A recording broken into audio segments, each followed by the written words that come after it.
The American and the Israeli war on Iran is nearing the one-month mark.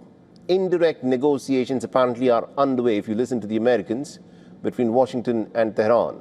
Now, there are proposals and there are counter-proposals at the center of these talks, but the most critical flashpoint is, of course, the Strait of Hormuz. And the big question, of course, is this: who will exercise control over it once this war is over? Now, the American Secretary of State, Marco Rubio, just moments ago, has urged countries across the world who have stakes in the Strait of Hormuz to come together and have a plan to, quote-unquote, confront Iran's proposed tolling system for the movement of vessels across Hormuz. Now, Rubio was addressing the media after the G7 meeting in France. The statement has come hours after Iran issued one of its strongest warnings yet over the Strait of Hormuz, with the Islamic Revolutionary Guard Corps declaring that the strategic waterway has been shut. The IRGC has warned that any ship that attempts to pass through it will face a pretty harsh response. The threat significantly escalates tensions in the Gulf and also raises fresh fears over the safety of one of the world's most critical maritime choke points through which a substantial share of global oil and gas supplies pass.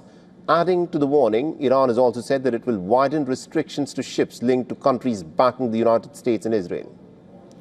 Now, Iran's warning has come hours after the US President Donald Trump extended the deadline for strikes on Iran's energy infrastructure by 10 more days. The new deadline now is the 6th of April. In his Truth Social post, Trump has further added that despite erroneous statements to the contrary, the talks with Iran are ongoing, and this is Trump's second such extension in the past 1 week. The US administration has previously demanded help from allies to keep the key maritime passage open.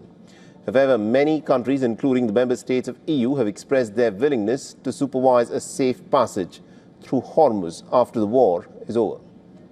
So as of last week, 22 countries, including the United Arab Emirates and West Asia, have added their names to a joint statement, which signals their readiness to engage in efforts that maintain a safe passage through the strait. For now, the clock is ticking. It is now America's proposed 15-point plan versus Iran's 5-point demand, as the world is grappling under market volatility and global fuel supply shortages. It is watching both sides closely to see as to who will budge first. The US Secretary of State believes that they may hear from Iran in a day or two. Listen to what Marco Rubio said.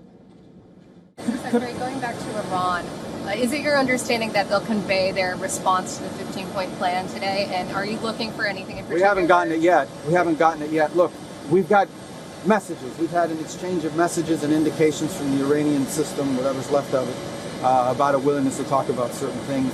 We're waiting for further clarification about who is it that we will be talking to, what will we be talking about, and when will we be talking.